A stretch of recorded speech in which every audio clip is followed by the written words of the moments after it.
I think the experience of the 20s has shown what a free market could do to agriculture. And if the agricultural economy collapses, then the economy of the rest of the United States sooner or later will collapse. The farmers are the #1 market for the automobile industry of the United States. The automobile industry is the #1 market for steel.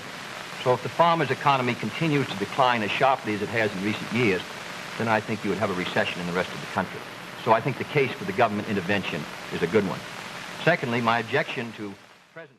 President, the only hot war we've got running at the moment is, of course, the one in Vietnam, and we've got our difficulties there, quite obviously.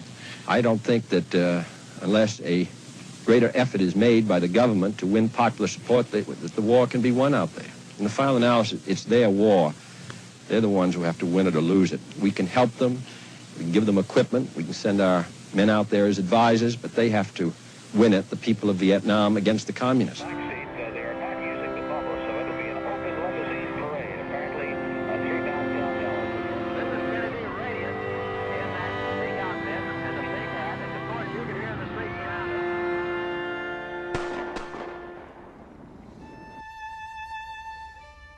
President Kennedy and Governor John have been cut down by assassins' bullets in downtown Dallas. They were riding in an open automobile when the shots were fired. The president, his limp body carried in the arms of his wife Jacqueline, has rushed to Parkland Hospital. From Dallas, Texas, the flash, apparently official, President Kennedy died at 1 p.m. Central Standard Time. Standard Time, some 38 minutes ago.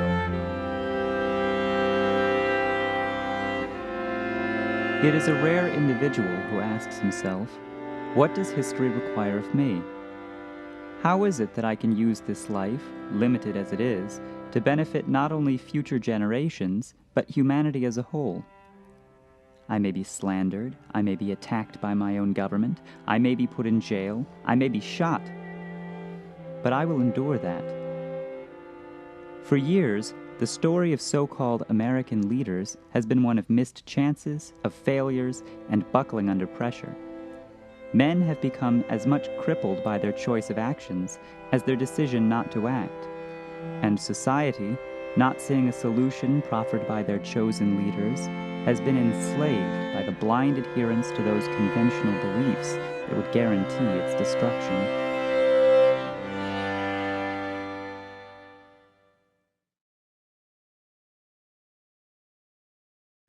Well, the thing that struck me in retrospect, because you see, Kennedy represented, it wasn't, everybody asks, why was he killed? Was it for the anti-Vietnam War policy? Was it for what he did to the Federal Reserve, the steel barons? It was all of it, right? Ask not what your country can do for you, ask what you can do for your country, right? And if you remember, the Peace Corps and the kind of overwhelming response Kennedy had gotten from a young generation in the Peace Corps, they literally couldn't keep up with the amount of people who volunteered for the Peace Corps. So it was an unleashing of unbounded optimism, right?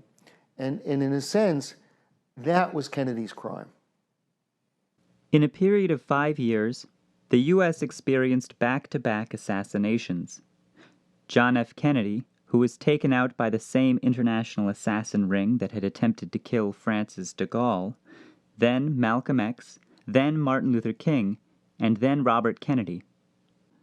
Students returning to campuses in 1968 found them flooded with drugs, marijuana, LSD, and other substances to aid in creating mass psychosis.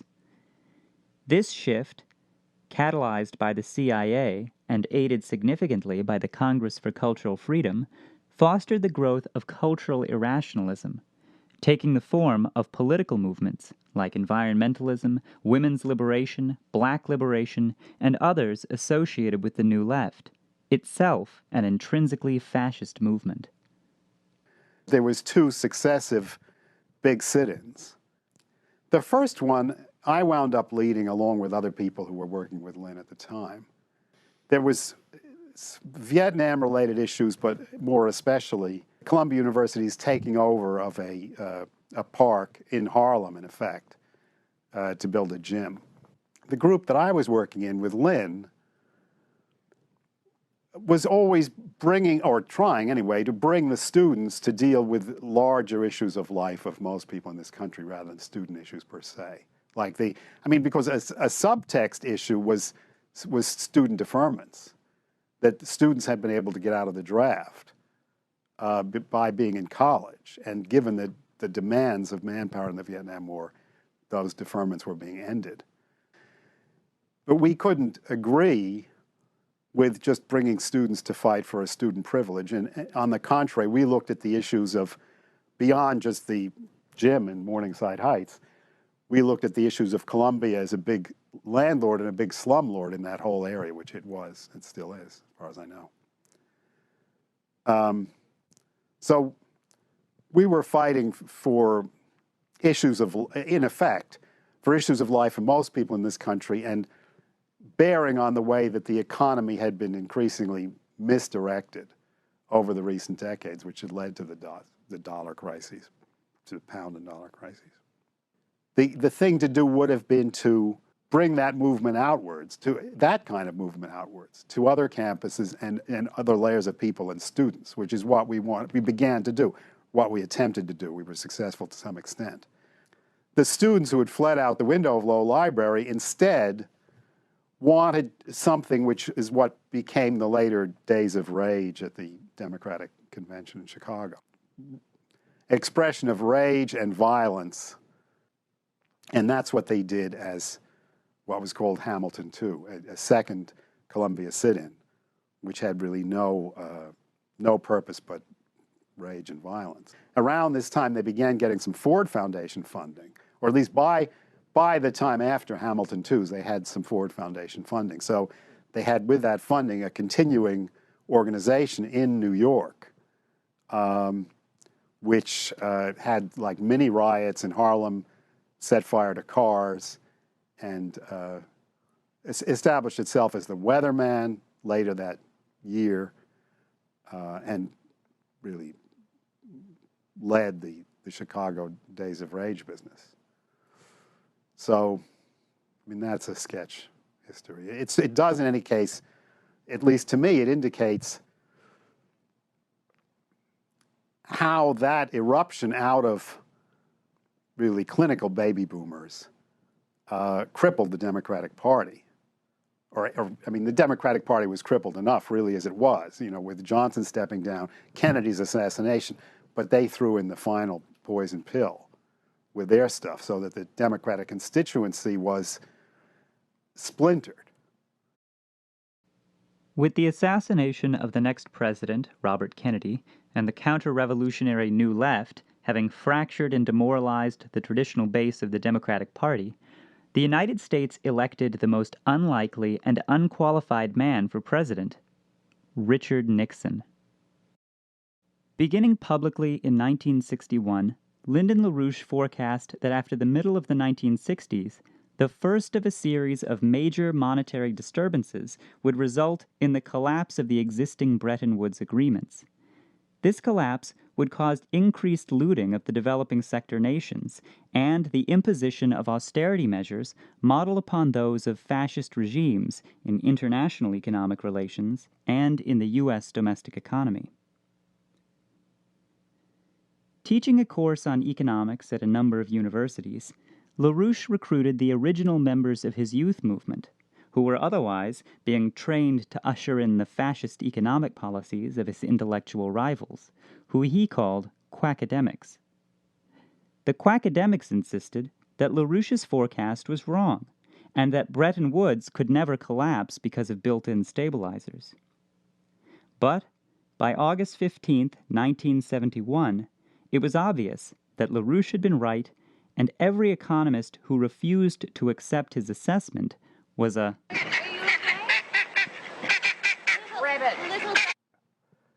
Well, he was laughed at for that particular prediction.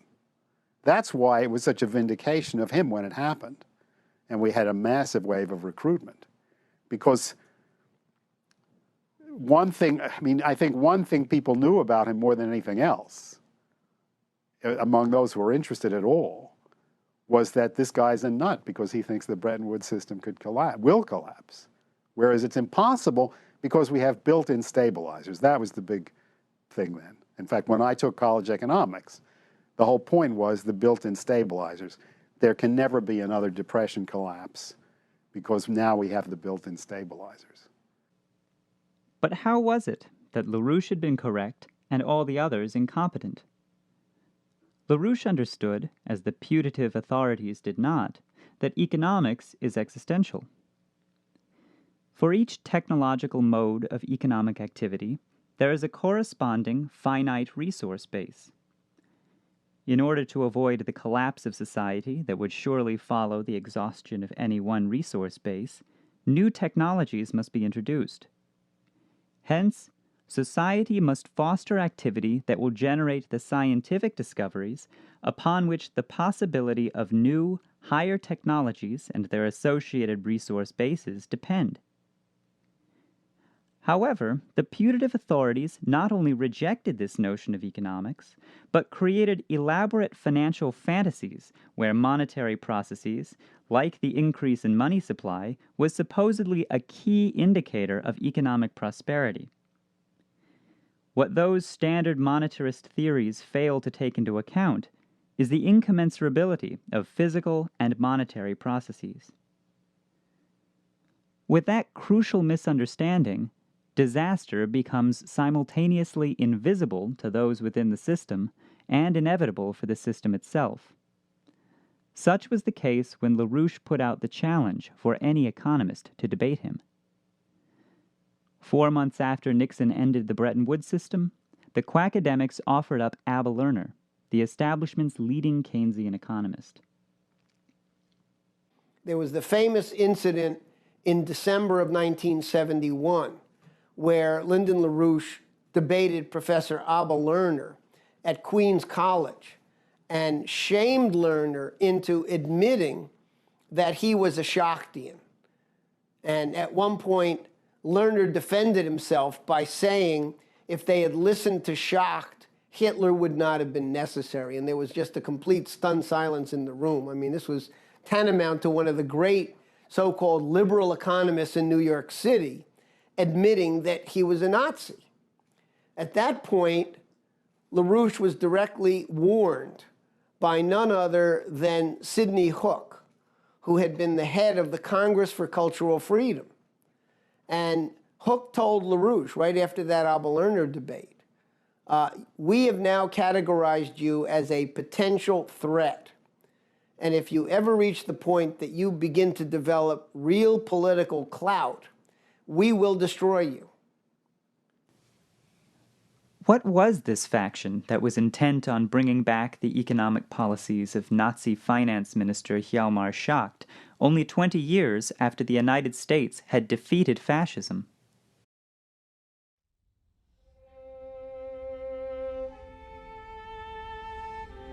Soldiers, sailors, and airmen of the Allied Expeditionary Force, you are about to embark upon the great crusade toward which we have striven these many months. The eyes of the world are upon you. The hopes and prayers of liberty-loving people everywhere march with you. In company with our brave allies and brothers in arms on other fronts, you will bring about the destruction of the German war machine, the elimination of Nazi tyranny over the oppressed peoples of Europe, and security for ourselves in a free world.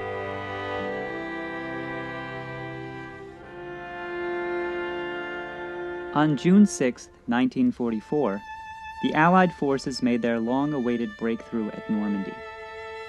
At the moment the U.S. troops landed on mainland Europe, it was known that the war would soon be won. The right-wing faction in the United States, which had originally helped to create the fascist governments of Benito Mussolini and Adolf Hitler, saw the assured victory of the Allies as their moment to move back in. Due to direct British intervention, Franklin Roosevelt's loyal partner, Henry Wallace, was denied the vice presidency, and Harry S. Truman was brought in as a running mate who would be more tolerable to the right wing. The world had been set on the track to growth and reconstruction by the 1944 Bretton Woods agreements, where it was determined that as long as the United States dollar was widely issued and widely used as credit for industrial, agricultural, and related productive purposes, it was as good as gold. Under those circumstances of vast credit expansion, the world was on the track to reconstruction in a post-war, post-colonial period. But it was no sooner than Roosevelt had died that the Bretton Woods system came under attack. His intention for productive credit generation was not realized, and the dollar was overstretched to supplement a growing services economy, producing a burgeoning consumer debt bubble in the United States. Under these conditions, the developing sector was not industrialized. Instead of gaining economic and political independence, they were recolonized under the leadership of Harry Truman. The most severe attack against the Bretton Woods system took place following the 1964 election of the Harold Wilson government. The British pound sterling, the currency of colonial trade, had been made the second international reserve currency, in spite of the fact that it was always considered to be the sick man of the fixed exchange rate system. In 1967, when the pound was in a free fall, Wilson appealed to the managing director of the IMF, who desperately wanted to end Roosevelt's Bretton Woods system, and he requested $3 billion to ostensibly save the British pound. When the IMF director refused the loan, Britain forced a 14% devaluation of their pound and triggered an international liquidation of dollar holdings for gold. This set off a chain reaction of monetary crises throughout the late 1960s, culminating in the 1968 Monetary Conference, where the fight erupted between the British, who argued that the crises were caused by the Bretton Woods system, and the faction typified by France's Charles de Gaulle, who blamed these crises on speculation and currency devaluation. This push from London to discredit and destroy Roosevelt's Bretton Woods system and replace it with a globalized financial empire coincided with the growing Fabian faction in foreign policy associated with the tradition of H.G. Wells. This grouping, around London and Wall Street particularly, sought to incorporate the United States as a junior partner in a worldwide British empire to rule as the only nuclear-armed power on the planet, threatening annihilation to any nation that would not submit. This doctrine passed from Wells, a fascist, to his protege Bertrand Russell, who, only days after the bombing of Hiroshima and Nagasaki, began encouraging the United States to launch preventive nuclear war against the Soviet Union. However, in 1949, when the Soviets first tested their atom bomb, the plan changed for Russell and his crowd. Following the death of Stalin, Russell invited Nikita Khrushchev to a conference of the Association of Parliamentarians for World Government. Khrushchev accepted the invitation, indicating that the post-Stalin Soviet Union was preparing to orient toward British imperialism, specifically a nuclear-armed world government. This favorable meeting of the Parliamentarians for World Government opened the door to the later 1958 Pugwash Conference, where Russell's protege, Leo Szilard, first announced the doctrine which would determine Cold War international relations. The doctrine was known as mutually assured destruction, or just plain MAD. It was out of this right-wing grouping that the Harvard professor Henry Kissinger broke onto the scene, authoring the 1958 Pugwash-Backwash, Nuclear Weapons and Foreign Policy. Kissinger argued that the threat of an all-out nuclear war was implausible, and that it were best for the United States to only engage in limited irregular warfare and limited nuclear warfare with Soviet allies. Kissinger later led David Rockefeller's Trilateral Commission during the Carter administration. The Trilateral Commission was established in 1973 to ensure that the industrial nations who had fought to preserve the Bretton Woods fixed exchange rate system would be silenced and induced to adopt post-industrial policies. Similarly, the rest of the world would be forced into a similar paradigm of Malthusian, zero technological growth to be imposed from a supranational power like NATO, making nations in the Third World, especially those under Soviet watch, highly contested. Mortgages and loans has suffered not only from the appearance of Paul conflicts of Volcker was interest, key to promoting the but arise agenda from of the cognitive Trilateral difficulty Commission, of much not only by financial destroying the engineering and U.S. sheer domestic complexity of it economy all. by raising interest rates beyond Mathematical 20%, restricting credit to farmers and small industry, but with the more insidious implications of trapping vital Soviet allies in debt to the Western financial establishment, a cause for serious frictions in U.S.-Soviet strategic relations. So we're back to the debt farming. And you just keep building up the debt greater and greater and greater, and then you use that debt to control companies, to control the economy, to control the government, which is what we see today. So this is the process of the 1980s. Already foreboding the collapse of their economy, the Soviet Union had inherent problems in their notion of economic value and wealth. In particular, problems which can be seen in the very unfortunate influence of British economics. The Warsaw Pact nations, Poland in particular, were expected to produce for the Soviet military, which had access to the most groundbreaking technologies, but virtually no integration of those capabilities into the civilian sector. Without further investments into the civilian economy, transportation, power, and agriculture, the Warsaw Pact nations fell increasingly into poverty, having their aging industrial and agricultural bases eaten away without being replenished with new capital investments. Under these conditions, also known as primitive accumulation, certain nations in the East turned to the Western banking establishment to get hooked on U.S. debt. The broader Trilateral Commission plan to snatch Soviet allies spelled out a dangerous prelude to World War III. This is Lyndon LaRouche, presidential candidate of the U.S. Labor Party, the third candidate in this election. Tonight, I want to speak to you not only on behalf of the Labor Party, but on the behalf of many concerned Republicans, many concerned Democrats, and many concerned European leaders.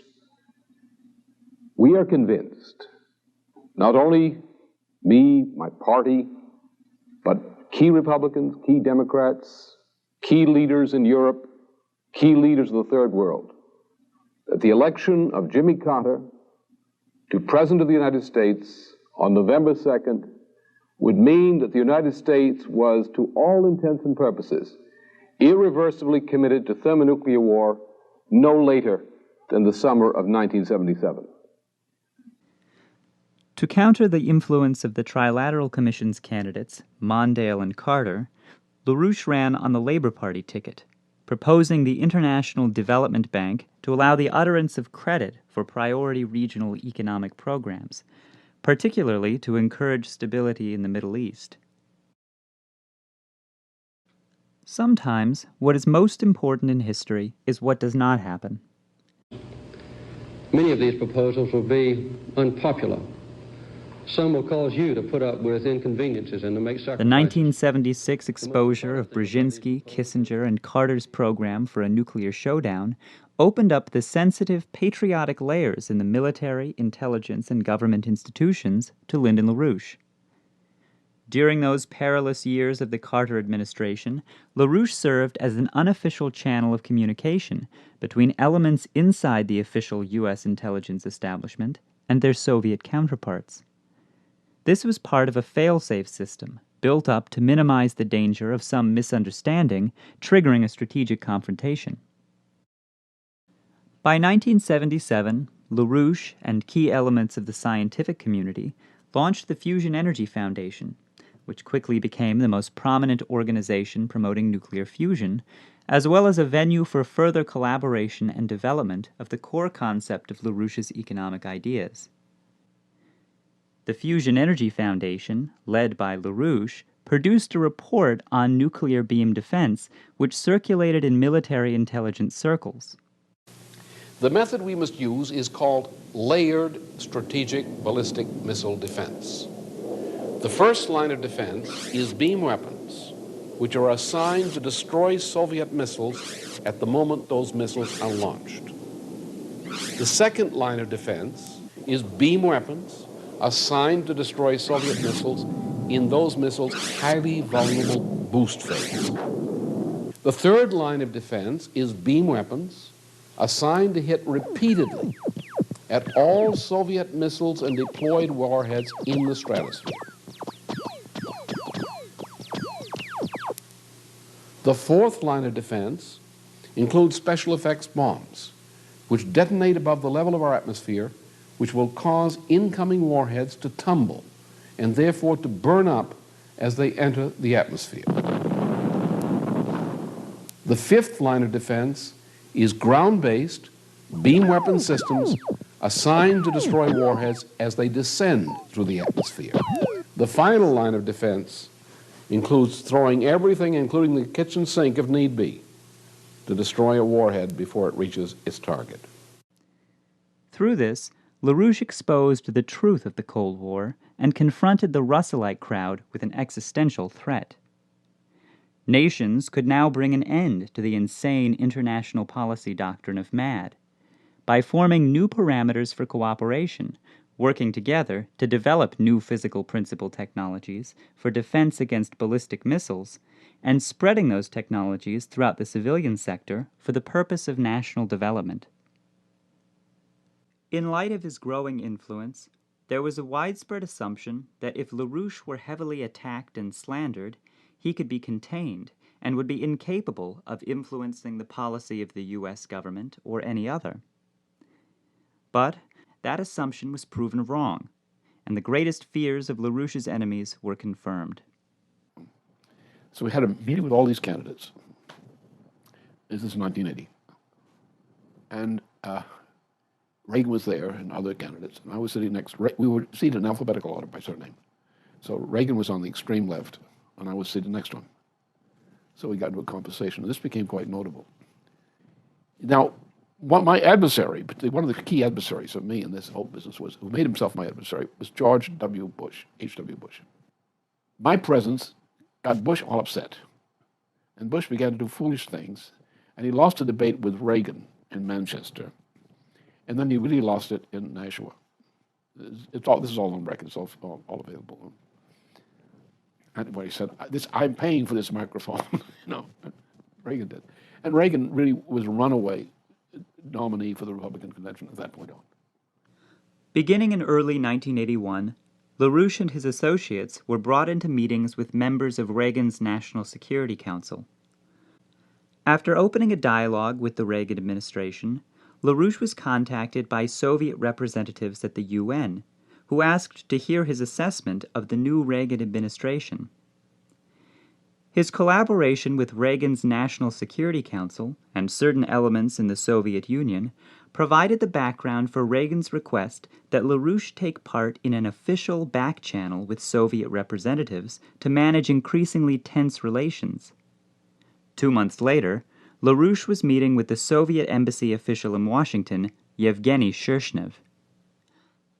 However, certain elements in the Reagan administration, who were pushing the endgame doctrine of the Trilateral Commission and MAD, saw LaRouche's collaboration with the new president as a considerable threat. As soon as this back channel was opened, Henry Kissinger personally contacted FBI Director William Webster and Roy Godson of the President's Foreign Intelligence Advisory Board, requesting that they target Lyndon LaRouche. At the same time Kissinger was initiating this frame-up, Lyndon LaRouche was invited to Mexico to meet with President José López Portillo. López Portillo asked LaRouche what he thought the Wall Street bankers and others intended for Mexico. LaRouche replied that they intended to destroy Mexico through financial warfare. By the fall, that forecast was in the process of being fully borne out. The nationalist circles around President López Portillo requested a policy to address this crisis, to which LaRouche responded by publishing the book-length report Operation Juarez in August 1982, calling for the reorganization of the pooled debts of South and Central America as a source of long-term, low-interest credit for great infrastructure and high-technology projects. The adoption of LaRouche's proposal by President López Portillo stunned the financial establishment. According to Kissinger collaborator Leo Chern, who chaired the President's Foreign Intelligence Advisory Board on Third World Debt, Portillo's actions sent shockwaves through Washington, D.C. The development of strategic ballistic missile defense using laser weapons. By December 22, 1982, LaRouche issued a warning to the Soviets, encouraging them to accept the proposal for beam weapons. Otherwise, those underlying problems of the Soviet economy would bring their system down. Despite his warning, the Soviets continued an intensive military buildup under Premier Andropov, who was convinced that his political influence was bounded within the rules of a multipolar world system. Out of fear of the consequences of breaking with that framework in favor of the economic and strategic cooperation which Reagan and LaRouche had proposed, Andropov rejected the offer, and when he died in February 1984, his successor Gorbachev assumed the same framework and pushed the Soviet economy beyond its already overstretched limits in an attempt to eliminate the Western Empire with a thermonuclear first strike before they developed the proposed defense system. Shershnev reported back to LaRouche, saying that he had been instructed from the highest levels to say that Moscow had agreed that the beam weapon proposal was feasible, but would reject it out of hand because the Soviet Union would be unable to compete with the United States under conditions of a revived U.S. economy. LaRouche once again warned his Soviet counterpart that if they were to reject Reagan's forthcoming offer and go ahead with a military surge to achieve first strike capability, the Soviet Union would collapse in about 5 years. On March 23, 1983, Reagan was scheduled to deliver a nationally televised address on the Soviet military buildup. There were 2 proposals for the speech that Reagan delivered. One had a section where Reagan was going to announce LaRouche's program, which he called the Strategic Defense Initiative. James Baker III encouraged Reagan to use the second version of the speech, which omitted LaRouche's proposal. Lyndon LaRouche understood that this was a decision made by the president over and against the recommendations of virtually all of his top advisors. The only member of the Reagan team at the White House or in the cabinet who was really 100% with him on the SDI proposal was Judge William Clark, who was the National Security Advisor. The White House Chief of Staff was James Baker III. He was opposed. The Secretary of State was George Shultz. He was opposed. Even Secretary of Defense Caspar Weinberger was not a big supporter of the SDI proposal. We later found out that right up until the very last moment, literally before the TV cameras turned on and President Reagan delivered the address, there were attempts by James Baker III, the White House Chief of Staff, to strip that portion out of the president's speech. And even though there had been a briefing on the speech given to reporters earlier in the day, if President Reagan had not gone on national television and made that announcement in the way that he did, it would not have happened. I clearly recognize that defensive systems have limitations and raise certain problems and ambiguities. If paired with offensive systems, they can be viewed as fostering an aggressive policy, and no one wants that. But with these considerations firmly in mind, I call upon the scientific community in our country, those who gave us nuclear weapons, to turn their great talents now to the cause of mankind and world peace, to give us the means of rendering these nuclear weapons impotent and obsolete. The announcement by President Reagan caught the world completely by surprise. In fact, probably the only people on the planet who were not shocked and completely taken off guard by what Reagan did was Lyndon LaRouche and even just a handful of others inside the LaRouche organization who had been directly involved in the back-channel work between the Reagan administration and the Soviet government, and who therefore had some appreciation of just how serious the White House, the president himself, was about the idea of bringing an end to this era of thermonuclear terror. That their security did not rest upon the threat of instant U.S. retaliation to deter a Soviet attack, that we could intercept and destroy strategic ballistic missiles before they reached our own soil or that of our allies. Taking up the challenge to reduce the need for nuclear arsenals, President Ronald Reagan proposed in 1983 that the United States... The following day, each and every opponent of LaRouche was shocked. The media had no clue how to report the day's top development, Reagan's call for an end to mutually assured destruction. All over the world, LaRouche's policies for international development were spreading. In the face of worsening financial and strategic breakdowns, LaRouche's unique ability to forecast and propose solutions to those crises had reached the point at which the widespread adoption of his policies would have meant the absolute end to any relics of an imperial or colonial system. 1 month to the day after Reagan announced to the world that he was going with Lyndon LaRouche's policy, Wall Street broker John Train launched a series of meetings involving journalists and government officials, including officials of the National Security Council who had opposed the SDI, to plan a coordinated media assault to get LaRouche. Train began his career in the 1950s working for the CIA's Congress for Cultural Freedom. In the period following the establishment of the Train Salon, there were no independent journalists covering LaRouche. The press assaults were entirely orchestrated from the top down in collaboration with some of the highest levels of the government. The Soviet press called for Lyndon LaRouche to be investigated. They called for him to be prosecuted. They accused him of killing the Swedish prime minister. They said he would be a cause for war. The Soviets went so far as to produce a prime-time docudrama accusing LaRouche. Европейской рабочей партии уже сила. Более 10 стран, штаб-квартира в США. Точная цель – борьба с коммунизмом. Борясь с красными, они не забывают и о розовых. Послушайте, что говорит их лидер LaRouche. So Gorbachev and Soviet military leaders called for a summit in Reykjavik, Iceland, intending to finally break President Reagan away from LaRouche and force him to abandon the SDI.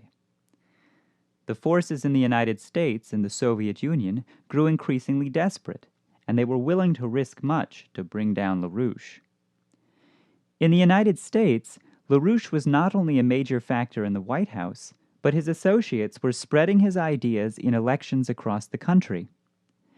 In only 7 months, John Train's press assault pumped out over 15,000 slander articles.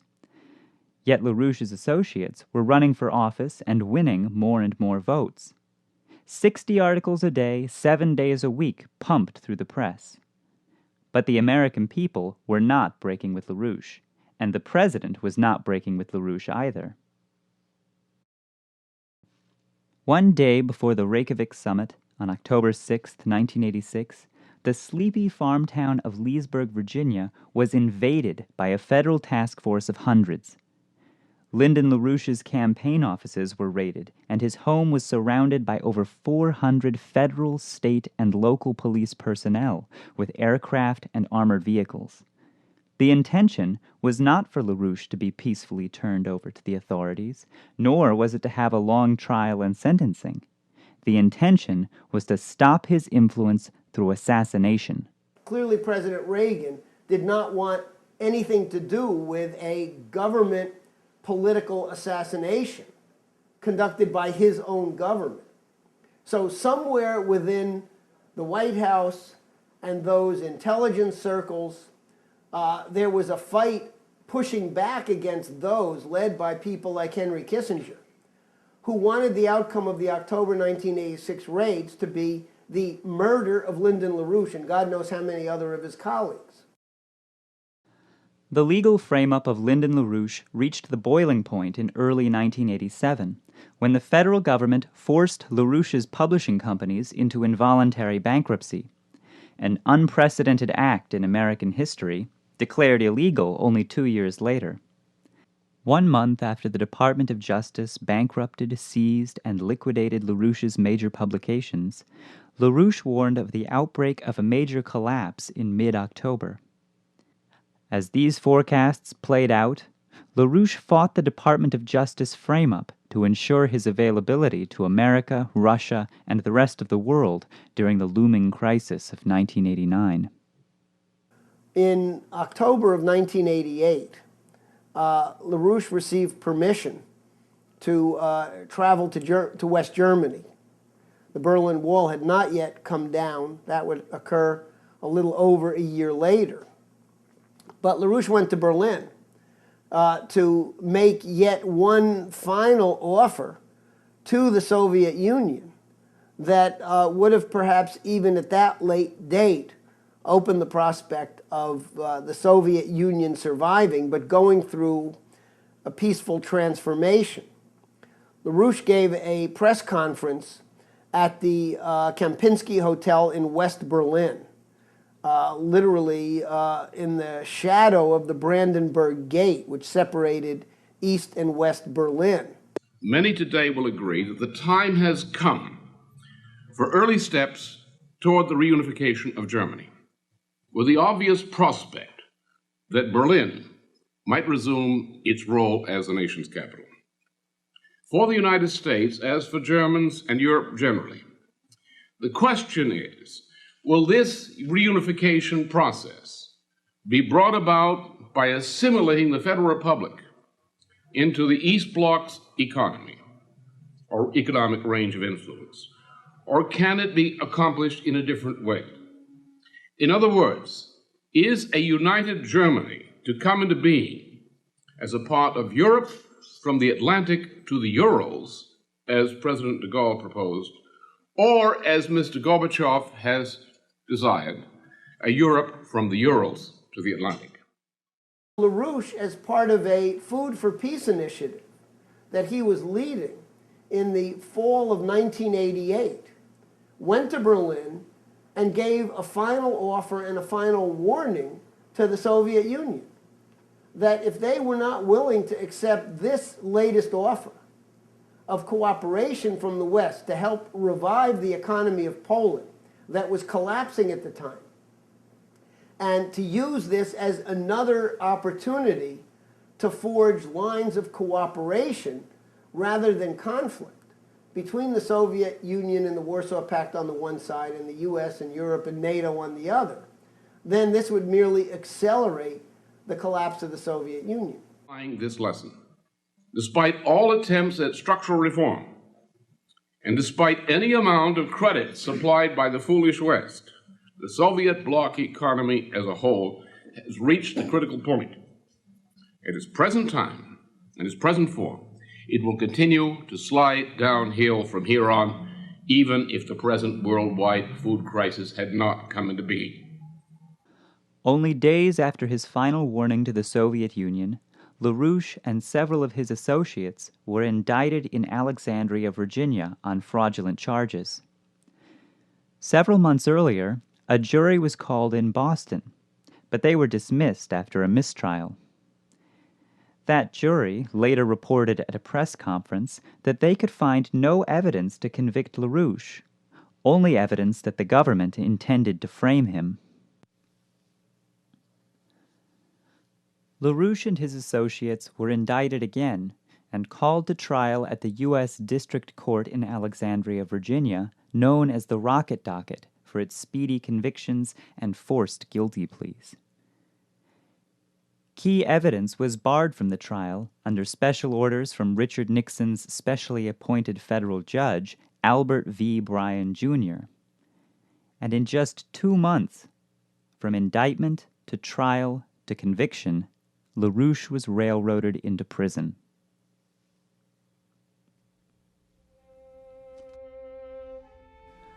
On December 16, 1988, Lyndon LaRouche was sentenced to 15 years in prison, with several of his associates facing similar and worse sentencing.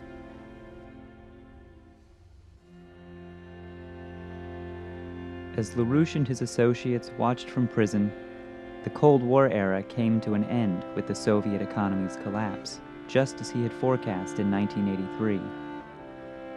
The leaders of the world were now presented with a choice as to what new paradigm would shape the destiny of their nations.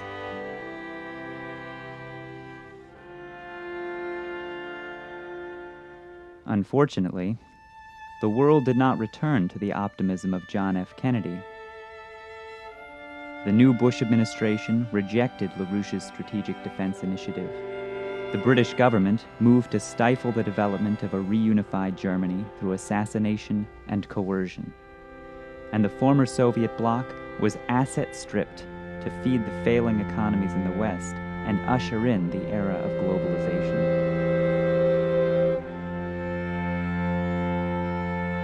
A great moment had found a little people.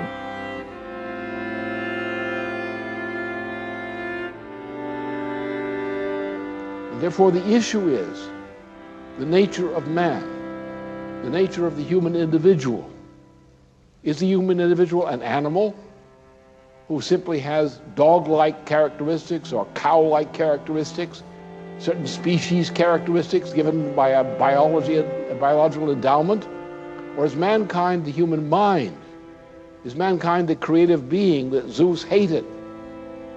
The individual who can create, discover universal physical principles and apply the knowledge of these principles to change the condition of life of humanity and to conquer man's problems as a whole. Is the individual sacred? Is the individual human being different than a mere animal?